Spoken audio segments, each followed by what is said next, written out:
마켓콕 헤드라인 시간입니다. 어제 장마감 이후부터 개장 전까지 필요한 소식들 함께 정리해 보겠습니다.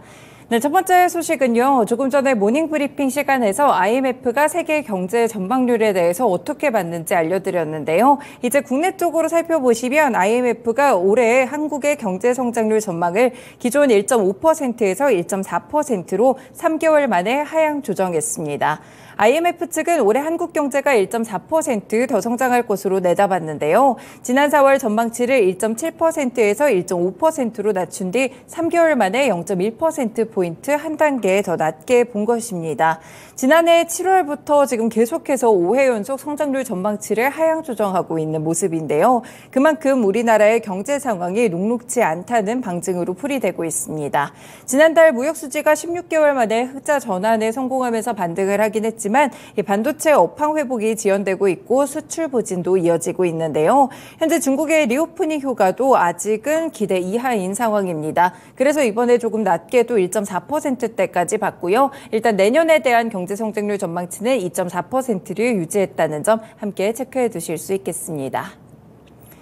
네, 두 번째 소식입니다. 이번에 아시아에서 처음으로 열린 서울 네옴시티 전시를 계기로 사우디아라비아 네옴 최고 경영자를 포함한 경영진 12명이 우리나라를 찾았습니다. 이 네옴시티 건설을 책임지고 있는 회사 임원들이 서울에서 이사회를 열어도 될 정도로 대거 우리나라를 방문한 것인데요.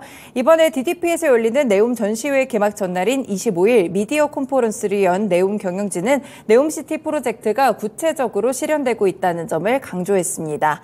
나드미 CEO는 현재 네옴시티 건설을 위해 현장에서 일하며 거주하는 근로자가 6만 명 가운데 내년 중 40만 명까지 늘 것으로 전망을 했는데요. 그러면서 네옴은 하나의 스토리고 25년간 계속해서 이어질 스토리라고 강조를 했습니다.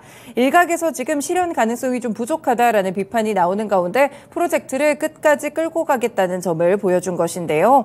이 네옴시티 건설에는 천문학적인 자금이 현재 소요될 것으로 보고 있습니다.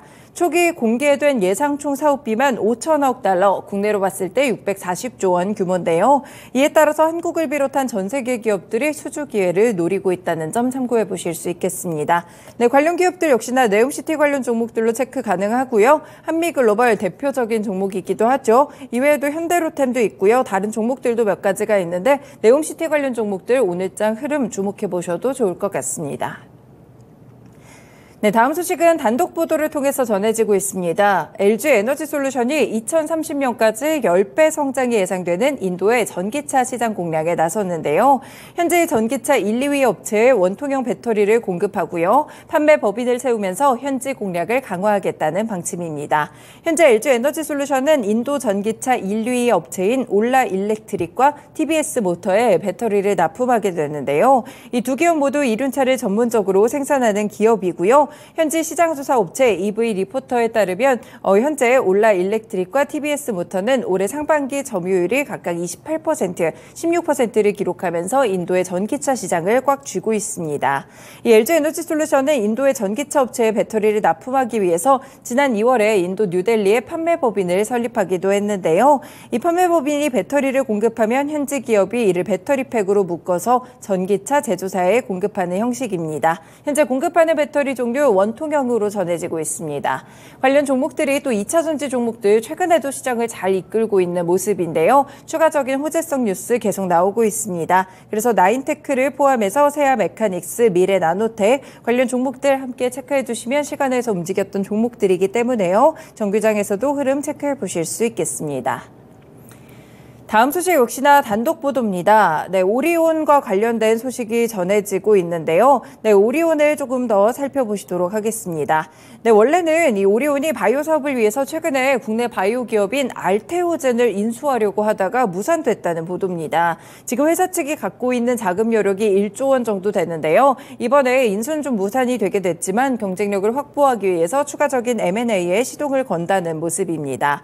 네, 지금 전반적인 취재를 종합해 봤을 때 오리온은 바이오 사업을 위해서 최근 알테오젠의 경영권 인수를 추진했지만 최종 단계에서 인수가 무산된 것으로 확인되고 있는데요. 네, 지금 이 보도에 따르면 양측이 서명 직전까지 갔지만 박순재 알테오젠 대표가 돌연 거부한 것으로 알려지게 되면서 혹시나 다른 곳에서 조금 더 좋은 매각 조건을 받지 않았냐 이런 이야기들이 좀 나오고 있습니다. 이 알테오젠은 정맥 주사를 피하 주사 제형으로 바꿔주는 인간 히알루로니다제 원천 기술 특허를 세계 두 번째로 보유하고 있는 기업인데요. 이 때문에 최근에 좀 여러 가지로 해서 마일스톤을 받는 그런 모습들도 나타나고 있습니다. 이 국내외 바이오 기업들도 알테오젠의 원천 기술에 상당히 많은 관심을 갖고 있는 것으로 알려지고 있고요. 현재 오리온도 원래는 제과 기업으로 많이 아시죠. 그런데 이 글로벌 식품이나 헬스케어 기업으로 좀 도약하려는 그런 가치를 보이고 있고 바이오를 3대 신사업 가운데 하나로 정해서 지금 계속 추진을 하고 있는 상황입니다. 일단 알테오젠에 대한 인수는 좀 무산이 됐다고 보도가 나오고 있지만 갖고 있는 현금 여력이 1조 원 정도 된다고 하니까요. 추가적으로 어떤 식의 M&A가 또 이뤄지게 될지 관련 종목들 흐름 살펴두셔도 좋을 것 같습니다. 알테오젠과 오리온 오늘 관련 기업들인데요. 함께 주가도 오늘 정규장에서 확인해 보시길 바라겠습니다. 네, 다음 소식입니다.